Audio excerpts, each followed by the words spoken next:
ناظرین، ہندوستان کی آبادی 1 ارب سے زیادہ یعنی 1 ارب 40 کروڑ، جبکہ پاکستان کی آبادی 25 کروڑ لوگوں پر مشتمل ہے۔ بھارت دنیا کی چوتھی بڑی فوجی طاقت کا حامل ملک ہے، جبکہ پاکستان کا نمبر اس حوالے سے 12واں ہے۔ بھارت دفاع پر خرچ کرنے والا دنیا کا 5واں بڑا ملک ہے، جبکہ پاکستان اس فہرست میں بہت پیچھے ہیں۔ 2024 میں بھارت نے اپنے دفاع پر 86 ارب ڈالر خرچ کیے، جبکہ پاکستان نے صرف 10.25 ارب ڈالر خرچ کیے۔ علاوہ ازیں بھارتیوں کی فعال فوج کی تعداد 15 لاکھ کے قریب ہے، جبکہ پاکستان کی فوج 6.5 لاکھ ہے۔ بھارت کے پاس کل 513 لڑاکا طیارے اور پاکستان کے پاس تقریباً 300 ہیں۔ اسی نوع کی برتری بھارت کو ہیلی کاپٹروں اور دیگر ہتھیاروں میں بھی حاصل ہے۔ بحریہ میں تو بھارت کی سبقت اور بھی زیادہ ہے۔ پروپیگنڈا، جو اس دور کی جنگوں کا اہم ہتھیار سمجھا جاتا ہے، اس میں بھی بھارت بہت آگے ہیں۔ اس کے ٹی وی چینل کئی 100 ہیں۔ سوشل میڈیا کو پاکستان میں اگر چند لاکھ افراد استعمال کرتے ہیں تو بھارت میں وہ کروڑوں استعمال کرتے ہیں۔ معاشی لحاظ سے پاکستان کمزور ہے، جبکہ بھارت اپنے آپ کو ایشیا کی سپر پاور گردان کر عالمی معاشی طاقت بننے کے لیے سرگرم عمل ہے۔ وہ چین کو تو اپنے لیے ٹکر کا دشمن سمجھتا ہے، لیکن پاکستان کو تر نوالا بھی نہیں سمجھتا تھا۔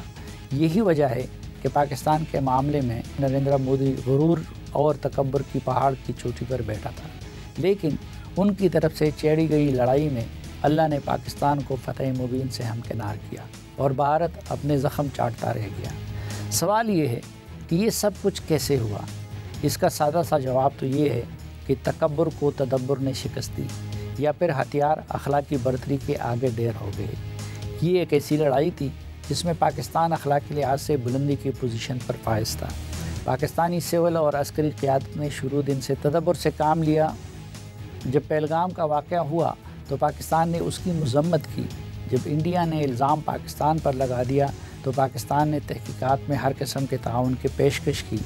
پھر جب مودی لڑائی پر مصر رہا تو پاکستانی وزیر اعظم نے امریکہ یا کسی اور کی ثالثی میں تحقیقات کا بھی مطالبہ کیا۔ دوسری طرف مودی کسی بھی تجویز کو نہیں مان رہا تھا۔ ان کے میڈیا نے پہلے دن سے پاکستان کو ملیامیٹ کرنے کی باتیں شروع کی اور مودی نے جنگ کی تیاری شروع کر دی۔ اس صورتحال نے پاکستان کو ایک برتر اخلاقی مقام دلوایا اور دنیا کی اکثریت جن کے بارے میں مودی کا خیال تھا کہ سب اس کے ہمنوا رہیں گے، ان میں اسرائیل کے سوا کوئی بھی ملک کھل کر بھارت کی حمایت میں نہیں آیا۔ لڑائی کا آغاز ہندوستان نے پاکستان پر ہوائی جہازوں کے حملے سے کیا اور نصف درجن سے زائد سویلین مقامات کو نشانہ بنایا، لیکن واپس جاتے ہوئے اپنے 6 جہاز پاکستانی شاہینوں کے ہاتھوں ملبے کا ڈھیر بنوا گئے، جس میں فرانس کا رافیل جہاز بھی شامل تھا۔ اور جب پاک فضائیہ نے ان کو گرا دیا تو اس کے بعد بھارت کو پاکستانی حدود میں جہاز بھیجنے کی ہمت نہ ہوئی۔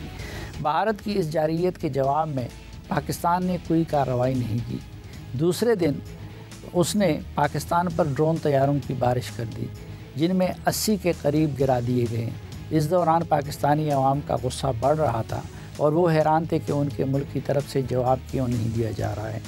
اگلے دن بھارت طیاروں یا ڈرون کی بجائے لڑائی میں میزائل بھی گھسیٹ لایا۔ رات کی تاریکی میں اس نے پاکستان کے 4 ہوائی اڈوں پر میزائل داغ دیے، جس سے پاکستانی فوجی قیادت کا پیمانہ صبر لبریز ہوا۔ صبح سویرے کارروائی کا آغاز کرتے ہوئے پاکستان نے بیک وقت 1 درجن سے زیادہ بھارتی فضائی اڈوں کو میزائلوں کی بارش سے ملیامیٹ کر دیا اور شاہینوں نے S-400 کا دفاعی نظام بھی ناکارہ بنا دیا، اور پاکستانی جہاز اور میزائل جس جگہ کو چاہے اب نشانہ بنا رہے ہیں۔ پاکستان نے صرف 4 گھنٹے میں بھارت کے 4 روز کا قرض سود سمیت لوٹا دیا۔ چنانچہ پہلے دنیا بھارت کی منتیں کر رہی تھی اور اب اس نے دنیا کی منتیں شروع کر دی۔ مودی نے نائب امریکی صدر جی وینس کے ذریعے مداخلت کے لیے رابطہ کیا۔ امریکی وزیر خارجہ نے پاکستانی اور بھارتی حکام سے جنگ بندی کے لیے رابطے شروع کر دیے۔ چنانچہ امریکی صدر ڈونلڈ ٹرمپ نے اسی روز عصر کو، یعنی پاکستانی وقت کے مطابق عصر کو، ایک ٹویٹ میں یہ خوشخبری سنائی کہ دونوں ممالک جنگ بندی پر آمادہ ہو گئے ہیں اور تنازعات کے حل کے لیے کسی تیسرے ملک میں دونوں کے مذاکرات ہوں گے۔ تھوڑی دیر بعد پاکستانی اور بھارتی دفتر خارجہ نے بھی جنگ بندی کا اعلان کیا اور یوں وقتی طور پر یہ قصہ تمام ہوا۔ واضح رہے کہ پاکستان اور انڈیا کے معاملے میں ماضی میں بشمول ڈونلڈ ٹرمپ جس نے بھی ثالثی کی بات کی ہے، تو وہ بھارت نے نہایت حقارت سے ٹکراتے ہوئے یہ موقف اپنائے رکھا کہ کشمیر پاکستان اور بھارت کا دو طرفہ معاملہ ہے۔ لیکن اب خود بھارت نے امریکہ سے ثالثی کی درخواست کی۔ گزشتہ چند روز کے واقعات کا اگر خلاصہ بیان کیا جائے تو وہ یہ ہے کہ تدبر کو جیت اور تکبر کو شکست ہوئی ہے، اور اس سارے معاملے کا سبق اب ہمارے لیے بھی یہ ہے کہ کہیں ہم تکبر میں مبتلا نہ ہو جائیں۔ ہمیں کسی صورت ایسا اقدام نہیں کرنا چاہیے جو ہمیں جنگ کی طرف لے جائے۔ ہمیں اللہ نے سرخرو کیا ہے، لیکن جنگ تباہی ہے۔ جنگ جس کے ساتھ بھی ہو اس سے اللہ کی پناہ مانگنی چاہیے۔ اس لیے غرور کا شکار ہونے کی بجائے ہم سب کو اپنے رب کے حضور سر بسجود ہونا چاہیے اور اپنے گھر کو درست کرنے پر توجہ دینی چاہیے۔